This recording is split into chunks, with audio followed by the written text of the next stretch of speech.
आदर, आदाब, अभिनंदन, आभार, नमस्कार। मैं सोमनाथ मिश्र टॉक शो विद सोम में आप सभी का स्वागत करता हूं। आज हमारे साथ लेखन, निर्देशक, अभिनेता, बहुमुखी प्रतिभा के धनी व्यक्ति हैं, जो अपनी acting London school of drama से सीखा और पिछले 10 सालों से एक दशक से जुड़े हुए हैं थिएटर इंडस्ट्री से। इन्होंने अपने पिता श्री पुनीत इस्सर जी को आई एम सिंह 2011 में जो मूवी आई थी और बॉर्न टू बी किंग जो 2015 में बनाई गई थी, उन्होंने उनमें असिस्ट किया था सर को। इसके अलावा नेटफ्लिक्स पे ही मैन करके उसमें इन्होंने को राइटर की भूमिका निभाई। स्टार प्लस पे आने वाली सीरियल गामा पहलवान में ये एज ए को डायरेक्टर हैं। महाभारत द एपिक टेल में यंग दुर्योधन 16 साल के दुर्योधन का रोल निभा रहे हैं। जागो और जियो जो पिछले साल मूवी आई थी, क्योंकि कोविड के समय में लोग बहुत ही अवसाद में चले गए थे और सुसाइड जैसी घटनाएं हो रही थी।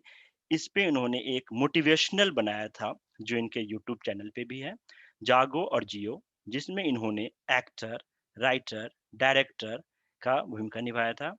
तो बहुमुखी प्रतिभा के धनी श्री सिद्धांत ईसर जी का मैं स्वागत करता हूँ। स्वागत है सर। नमस्कार, धन्यवाद, नमस्कार। हुँ, तो सबसे पहले आपको जैसे टॉक शो विद सोम का हमारा विजन है कि हमारे युवा जिसमें भी जाना चाहें, जिस डोमेन में, उनमें हमारे अतिथि आके उनको गाइडेंस करते हैं, अपना अनुभव शेयर करते हैं, जिससे कि वो आगे बढ़ सके और अपना फील्ड को चुन सके। तो आप मल्टी जी, टैलेंटेड हैं, तो मैं एज़ ए एक्टर से रिलेटेड, जैसे जो व्यक्ति जो छोटे-छोटे गाँव में या शहरों में एक्टर बनना चाहते हैं, अभिनेता बनना चाहते हैं, उनके बारे जी। में बात करेंगे। उससे पहले आपके बारे में थोड़ा-सा जानना चाहेंगे, लंदन से पढ़ने के बाद, सीखने के बाद, यहाँ आके आपने कैसे अपना करियर स्टार्ट किया? जी, देखिए मैं हालाँकि मैं इसी इंडस्ट्री में पैदा हुआ हूँ। मेरे दादाजी भी इसी इंडस्ट्री का हिस्सा थे, सुदेश इस्सर जी। उन्होंने भी काफ़ी फ़िल्में बनाई हैं। मेरे पिताजी को सब जानते ही हैं। लेकिन मैं बचपन से पढ़ाई में ज़्यादा इंटरेस्टेड था और मैं इंडस्ट्री से ज़्यादातर दूर रहा। यानी कि मैं कभी डैड के सेट्स पे, अपने पिताजी के सेट्स पे इतना गया नहीं और एकेडमिक्स में मैंने ज़्यादा ध्यान दिया। लेकिन जैसे मैं कॉलेज में गया, कॉलेज की शुरुआत हुई तो मैं वहाँ पे ड्रामेटिक्स और थिएटर करने लगा और वहाँ से कॉलेज खत्म करके मुझे लगा कि एमबीए के साथ-साथ मुझे थोड़ा ऑफ़िशियली पढ़ना चाहिए, एक्टिंग भी एक प्रकार का एक आर्ट ज़रूर है, बट एक यूँ कह सकते हैं साइंस भी है। ये जैसे आप कोई और सब्जेक्ट पढ़ते हैं, तो उसे पढ़ा जाता है। तो फिर मैं गया London, London school of drama में जाके मैंने मेजर किया उसमें और फिर मैं आया और नादिरा ज़हीर बब्बर जो हैं, राज बब्बर जी की वाइफ़, उनकी उनके थिएटर ग्रुप के साथ मैं नाटक करने लगा और भी कई सारे थिएटर ग्रुप्स के साथ मैंने परफ़ॉर्म किया। मैंने एनएसडी के काफ़ी प्लेस किए हैं और नेशनल स्कूल ऑफ ड्रामा के। तो ऐसे मेरा एक कह सकते हैं अनुभव और एक मेरा तजुर्बा धीरे-धीरे बढ़ता गया। साथ में मुझे राइटिंग का भी शौक था, तो मैंने स्टार प्लस में एज़ एन अंडरस्टडी राइटर का रिसर्च और राइटिंग टीम में भी काम किया स्टार प्लस में, कुछ शोज़ में और अपनी जर्नी बनाते गया। बाकी डैड के साथ हर प्रोजेक्ट में इन्वॉल्व था as an assistant director, as an associate director. In fact born to be king और ही मैन ये फ़िल्में लिखी मैंने हैं उनके लिए ओह! और वाह! तो ये जर्नी चली फिर मेरे को लगा कि यार बिल्कुल है ना, आर्टिस्ट हैं, फनकार हैं, कलाकार हैं, तो यही करेंगे, फिर यही आता है हमें तो। तो बस ये जर्नी रही है, थिएटर में बहुत एक्सपीरियंस रहा है, महाभारत हमारा जो प्ले है, इंडिया का सबसे सक्सेसफुल प्ले रहा है। 150 के ऊपर शोज़ किए हमने ऑल ओवर इंडिया, तो बस गॉड इज़ काइंड अभी ये फ़िल्म बनाई है संहार, तो ये जर्नी रही है मेरी। जी। बिल्कुल। पिछले हुँ, साल जैसे आपने एज़ ए एक्टर की भूमिका निभाई थी जागो और जियो जी। में, जो कि बहुत बड़ा मुद्दा है। अगर आप देखोगे तो हुँ, बहुत लोग आजकल आपके फ़िल्म इंडस्ट्री में ही एक एक्टर ने सुसाइड कर लिया।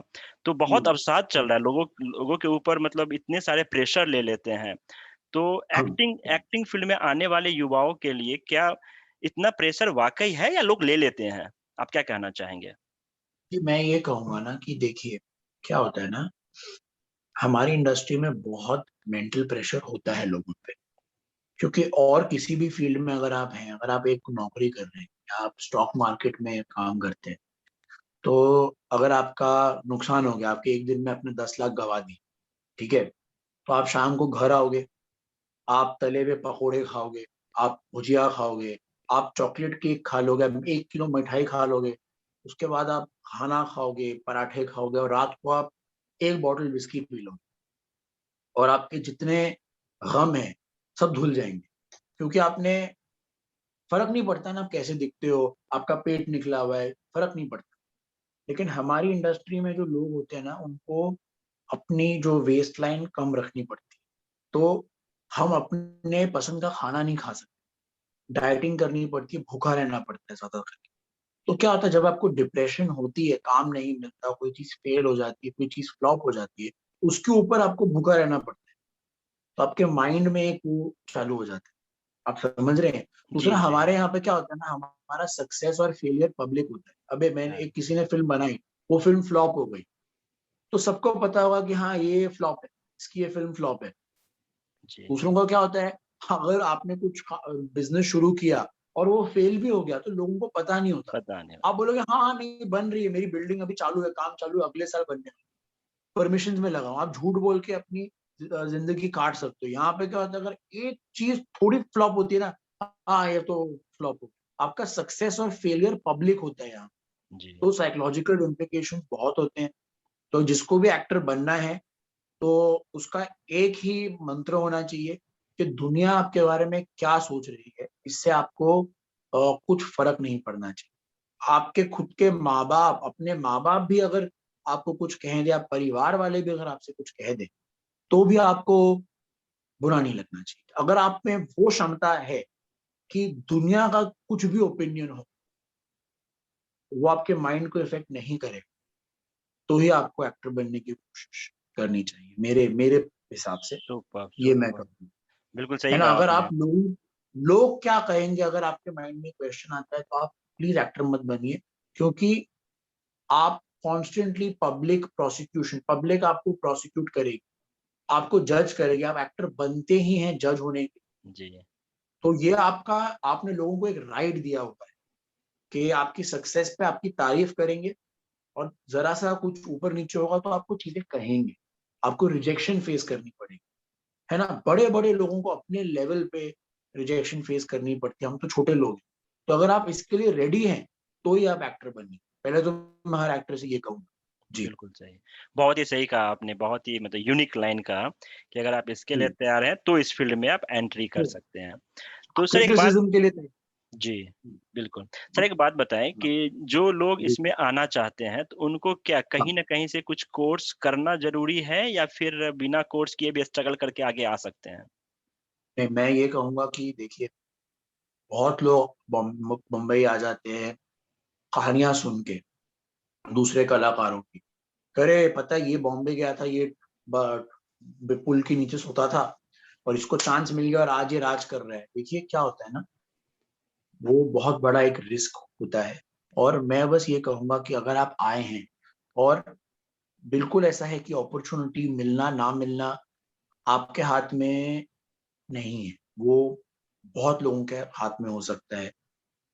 कुछ लोग किस्मत की बात करते हैं, मैं किस्मत विस्मत में बिल्कुल बिलीव नहीं करता। ओके। मैं बस ये कहता हूँ कि आप अगर अपने आप को प्रिपेयर करके आएंगे, तो क्या होगा, जो लोग किस्मत में मानते हैं, वो जिस दिन एक अपॉर्चुनिटी आपके दरवाजे पे दस्तक देगी, अगर आप प्रेपरेशन करके आएंगे ना, तो आप उस पर कैपिटलाइज कर पाएंगे। अगर आप प्रेपरेशन नहीं करके आएंगे, तो शायद 100 अपॉर्चुनिटी भी आएंगी, आप कैपिटलाइज नहीं कर पाएंगे। अब देखिए, जो बेचारे भरतनाट्यम, कथक करते हैं, वो सालों का रियाज करते हैं। और आप किसी भी गुरु को उठा लीजिए, वो रोज सुबह उठ के आज भी रियाज करता है सुबह। जितने बड़े बड़े गायक होते हैं, संगीतकार होते हैं, उनकी लाइफ में एक होता है कि हमें सुबह उठना है और हमें रियाज करना है, क्योंकि वो एक आर्ट फॉर्म है। ज्यादातर जो लोग एक्टर बनने आते हैं, वो एक्टिंग का रियाज नहीं करते। अगर एक एक्टिंग कोर्स कर भी लेते हैं, तो उनके लिए आप क्या कर रहे हो, आप क्या तैयारी कर रहे हो एज एन एक्टर? जी मैं जिम जा रहा हूँ, मैं जिम जा रहा हूँ तो मैं तैयारी कर रहा हूँ। देखिए, हम बॉडी बिल्डर नहीं, ना ही हम फाइटर हैं, ना ही हम कुंफू कराटे के टीचर हैं। वी आर एक्टर्स, हम कलाकार हैं। मेरे हिसाब से पहले तो एक फॉर्मल ट्रेनिंग बहुत जरूरी है। बहुत अच्छे अच्छे कोर्सेज होते हैं, अगर आप वो कर सकते हैं बढ़िया है। अगर सोचो कोई कोर्स नहीं कर सकता, तो आपको फिल्में देखनी चाहिए। मतलब आपको रोज लाइफ के 2 साल देने, आप दिन में 3 पिक्चरें देखो, अच्छी फिल्में, कोई वाहियात ऐसे एंटरटेनिंग कॉमेडी टाइप की फिल्म है तो मैं कॉमेडी भी देखी, लेकिन चार्ली चैपलिन की कॉमेडी हो गई, मिस्टर बीन हो गया, जो जो क्लासिक्स होती है यहाँ की वहाँ की, दिलीप कुमार जी के जो का जो काम है, अमिताभ बच्चन सर का जो काम है, इनकी फिल्में देखें। दिन में 3 फिल्में 2 साल के लिए, हिंदी, इंग्लिश और वर्ल्ड सिनेमा की देखें, और उनसे सीखे, आप नोट्स बनाएं। अगर आप कोई एक्टिंग स्कूल नहीं जा सकता, कुछ फर्क नहीं पड़ता, आप जो फेमस सीन्स है लोगों के, उनको लिखें, उनको याद करें, उनको परफॉर्म करें। रामायण देखे, महाभारत देखे, जो मेरे पिताजी जिसमें थे, ये देखें, क्योंकि इससे आप एक्टिंग सीख सकते हो। हर नायक, हर महानायक, हर खलनायक महाभारत में है।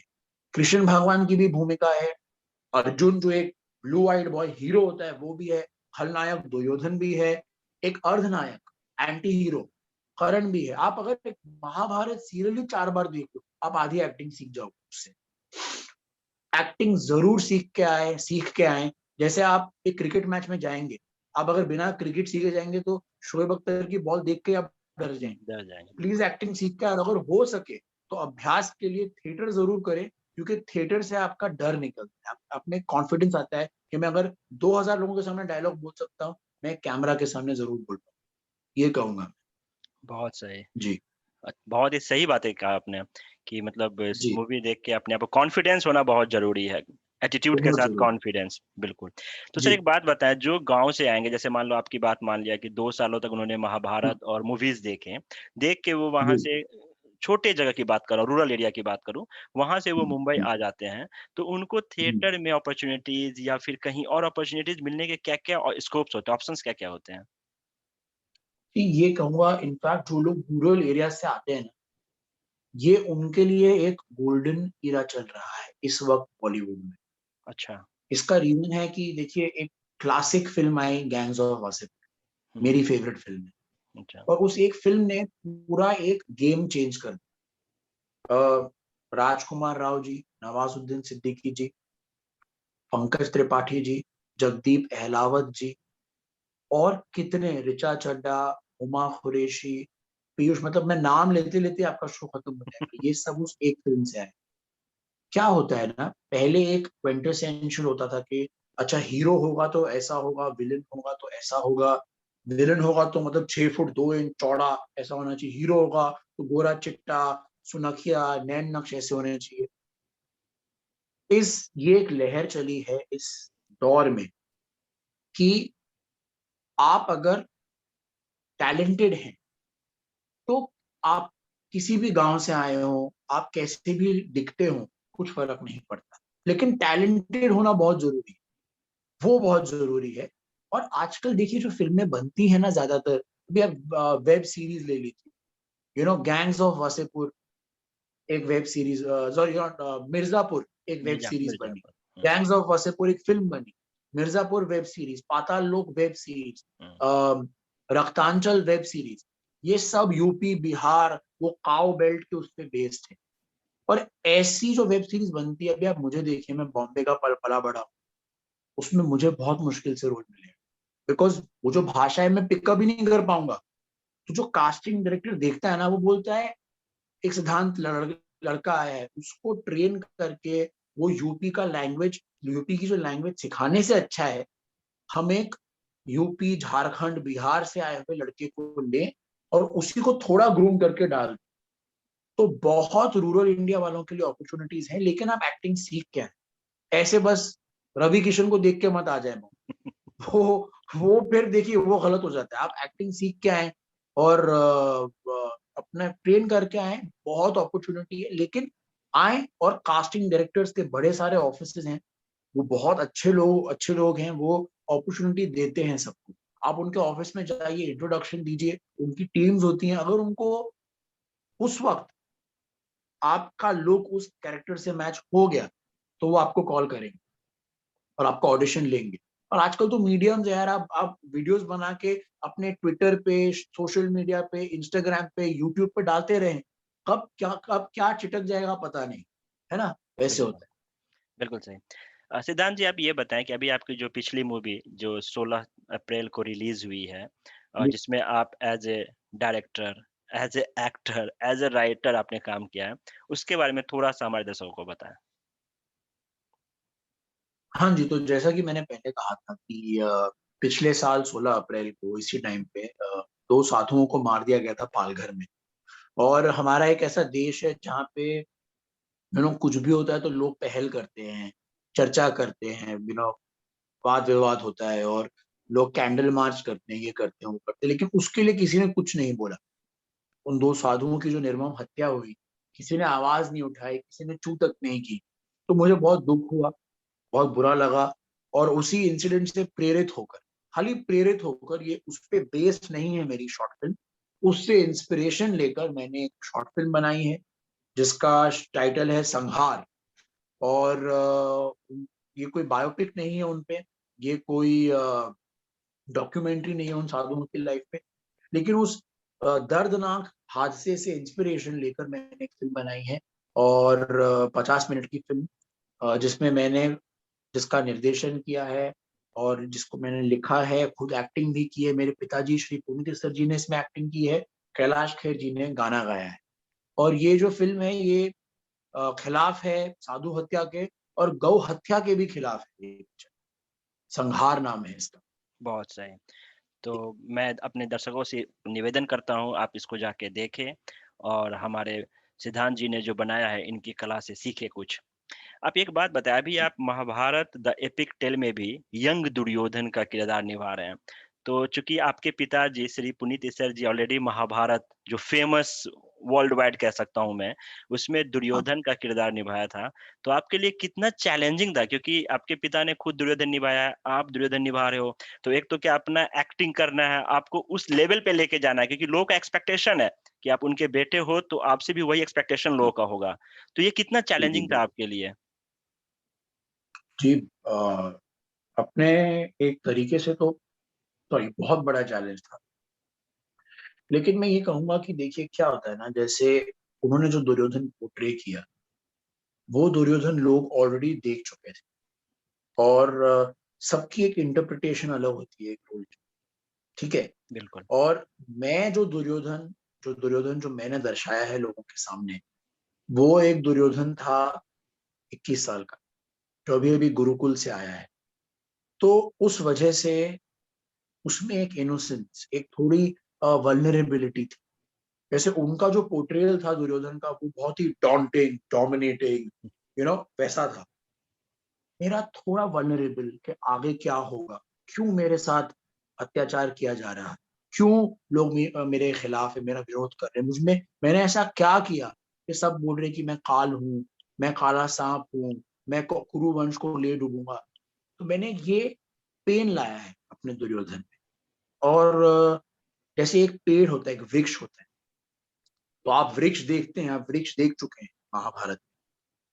जो वृक्ष की जो जड़ें होती है ना, जो बीज होता है, मैंने उस बीज को लोगों के सामने दर्शाया है स्टेज पे। तो यही मेरी एक मतलब मेरी यही एक अटेम्प्ट रही है और लोगों को इसलिए वो बहुत पसंद आया है कि मैंने बिल्कुल ही उनको कॉपी नहीं किया। क्योंकि स्टार्टिंग से मेरे को था कि अगर लोगों ने बोला ना कि यार ये तो बहुत अच्छी तरीके से पुनीत को कॉपी कर रहे हैं, तो मेरी हार हो जाती। जी। तो मैंने अलग किया, उन्होंने। और मेरा एडवांटेज ये था कि मेरे पास में एक रेफरेंस पॉइंट था। हुँ, वो उनकी महाभारत का एक रेफरेंस पॉइंट था। उनके पास अपने टाइम पे वो रेफरेंस पॉइंट नहीं, नहीं था, बिल्कुल। मेरे पास था। और एक्टिंग बदलती रहती है, 20-25 सालों में ना। अभी जैसे जो नई टेक्निक्स आ गई है, उसको थोड़ा और नेचुरल करके और कनेक्ट करके लोगों के साथ, तो मैंने उस हिसाब से दुर्योधन का रोल अप्रोच किया बहुत है। बढ़िया। जी। अभी आप जो गामा पहलवान स्टार प्लस पे सीरियल आने वाली है, हुँ, इसमें आप एज़ ए को-डायरेक्टर हैं, जी। तो इसके बारे में हुँ, थोड़ा बताएँ दर्शकों को, ये अनुभव कैसा रहा आपका?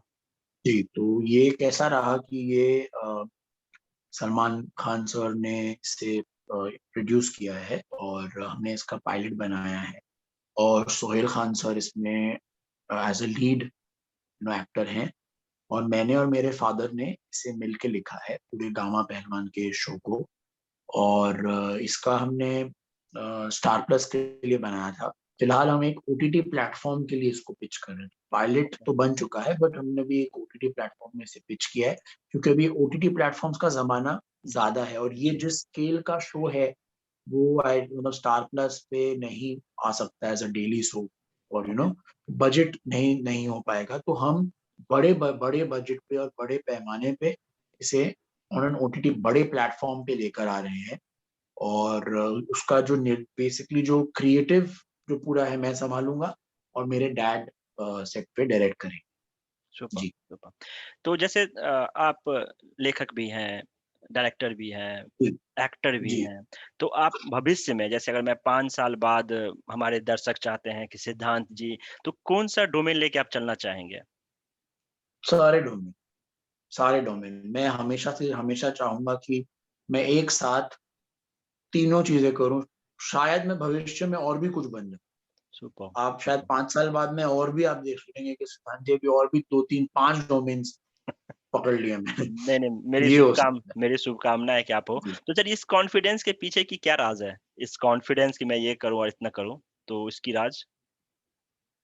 जी कॉन्फिडेंस का राज एक्चुअली में क्या है ना कि जब आप ज्यादा एक एक्सपेक्टेशंस रख लेते हैं ना तो अक्सर आप वो जब एक्सपेक्टेशंस नहीं पूरी होती तो आप हिल जाते हैं और आपका कॉन्फिडेंस चला जाता है। जहां तक मेरा सवाल है देखिए मैंने अपने फादर को अपनी पूरी लाइफ देखा है बचपन से तो मैं ना सच्चाई से वाकिफ हूँ। तो मैं जानता हूँ कि कभी कभी आप कोई भी आपको ट्राई करना है। जैसे मैंने अपने फादर को देख के सीखा आपको ट्राई करना है। कभी थोड़ा अच्छा होगा कभी बहुत अच्छा होगा कभी बिल्कुल अच्छा नहीं होगा और कभी सोचे बगैर इतना अच्छा हो जाएगा कि आप बोलोगे वाह। तो मैंने वो एक माइंडसेट से ही मैं चीजें करता हूँ और मैं अपनी जो मैं करता हूँ ना मैं वो बहुत एंजॉय करता हूँ। वो मैं मतलब एक फेसबुक पे भी अगर मैं एक वीडियो डालू ना वो मैं ऐसे एफर्ट के साथ डालता हूँ जैसे मैं ऑस्कर लेने जा रहा हूँ। तो उसमें क्या होता है ये फिर बहुत आपको सही है। टेंशन नहीं होती दुनिया में। आप कुछ भी करो आप अपना जैसे कि जैसा गीता में जो कर्म योग का जो एक अध्याय है हमारी भगवत गीता वो यही तो है कि आप कर्म करो फल की इच्छा मत करो।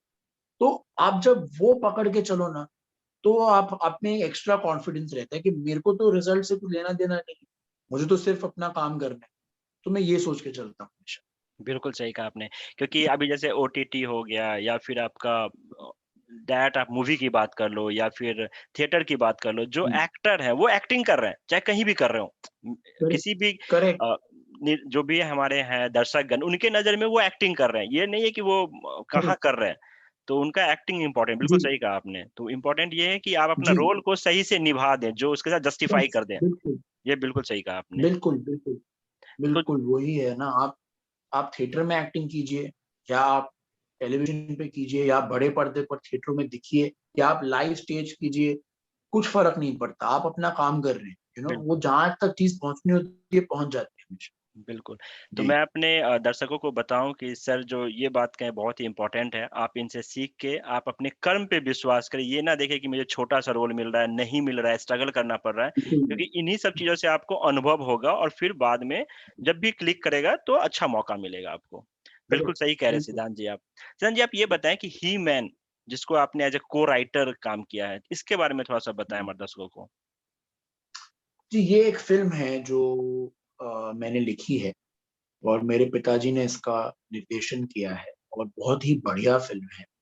और इनके जो प्रोड्यूसर थे आबिस रिजवी सर वो रिजवी बिल्डर बहुत बड़े बिल्डर थे बॉम्बे में और 2017 में इनका देहांत हो गया। इनको गोली मार दी गई।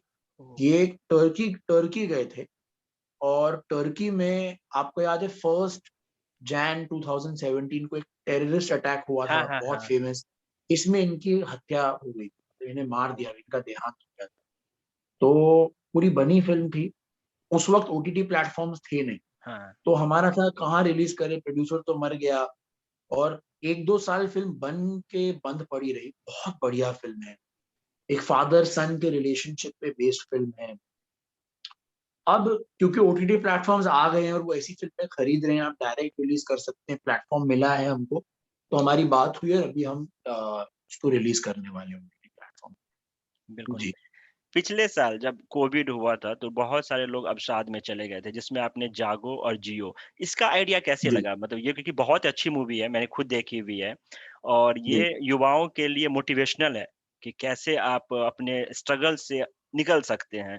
तो इसका आइडिया जी। कैसे लगा आपको?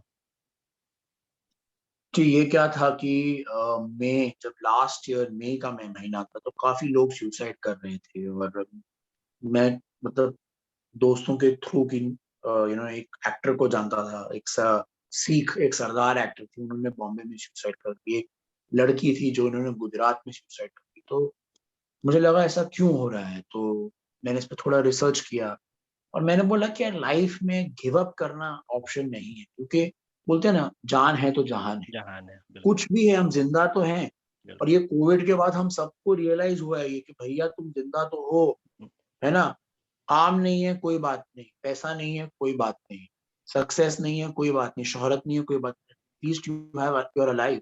क्योंकि अगर आप ज़िंदा नहीं हो तो ये सब रख के भी कुछ फ़ायदा नहीं, फ़ायदा नहीं, बिल्कुल, है ना? अभी मरा हुआ आदमी क्या करेगा अपनी गाड़ी का, बिल्कुल। है ना?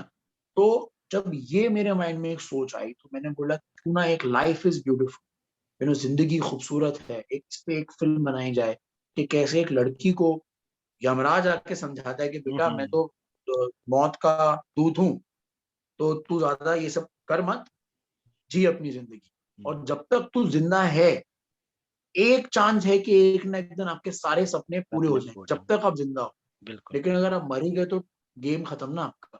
ये बिल्कुल, मुझे एक मैसेज देना था लोगों को, तो इसके लिए मैंने ये फ़िल्म बनाई कि don't give up, you know give up मत करो कभी भी, मेहनत करते रहो। कभी ना कभी कुछ ना कुछ आपका होगा, एक ज़रिया बनेगा। और भगवान, एक जो चींटी होती है ना चींटी, आप देखो उसका भी ध्यान देता है भगवान, उसको भी खाना मिलता है, वो भी जाके सोती है और वो भी अगले दिन फिर से काम करती है। तो हम तो इंसान हैं, तो भगवान क्यों नहीं देखेगा? ये एक बिल मैसेज मैसेज था वो। बिल्कुल। बहुत ही लवली मैसेज और मूवी मैंने देखा हुआ है, बहुत ही अच्छी मूवी है वो। जी, और जी। जी, तो मुझे पता है आपने कीमती समय में से टॉक शो विद सोम के लिए समय दिया, सोशल कॉज़ के लिए समय दिया, ये आपका अच्छा नेचर ही है और ह्यूमन बीइंग के चक्कर आपने दिया। तो आप लास्ट में अंतिम लास्ट वर्ड कुछ कहना चाहेंगे हमारे दर्शकों को? मैं बस ये कहना चाहूँगा कि यूट्यूब पे हमारा चैनल है शोमैन थिएटर प्रोडक्शंस। उस पे हमारी फ़िल्म लगी हुई है संघार। प्लीज़ जाके देखिए, सपोर्ट कीजिए, इस फ़िल्म के लिंक को हर जगह शेयर कीजिए और इस फ़िल्म को वायरल कीजिए, हर सनातन धर्मी तक हमारी ये फ़िल्म पहुँचाइए। ये फ़िल्म हमने 16 अप्रैल को रिलीज़ की, 2 दिन में इस फ़िल्म ने 1,10,000 व्यूज़ किए हैं ऑर्गेनिक। सुपर, और हर सनातन धर्मी को, हर हिंदू भाई को ये फ़िल्म ज़रूर देखनी है, क्योंकि ये फ़िल्म नहीं है, ये हमारी तरफ से उन संतों के लिए एक ट्रिब्यूट है, एक श्रद्धांजलि है, यू नो जिन्होंने सनातन धर्म के लिए अपनी जान गँवाई है। तो प्लीज़ आप सपोर्ट कीजिए, इस फ़िल्म को लाइक कीजिए, शेयर कीजिए, सब्सक्राइब कीजिए हमारा चैनल और ये फ़िल्म ज़रूर देखिए। जी, मैं भी टॉक शो विद सोम की तरफ से अपने सभी दर्शकों को निवेदन करता हूँ कि आप इस मूवी को देखें जी, और सिद्धांत जी को मोटिवेट करें क्योंकि सिद्धांत जी बहुत सारे काम कर रहे हैं, बहुमुखी प्रतिभा के धनी व्यक्ति हैं और आने वाले जी, समय में और भी करेंगे, लेकिन इन्हें आपका प्यार चाहिए।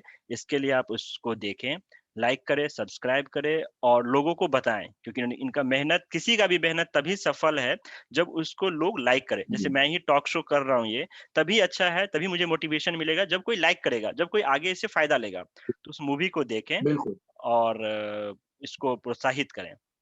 बहुत-बहुत धन्यवाद जी, सिद्धांत जी, आपका टॉक शो विद सोम में आने के लिए। जी। बहुत-बहुत धन्यवाद। आपका धन्यवाद। Thank you so much. Thank you so much.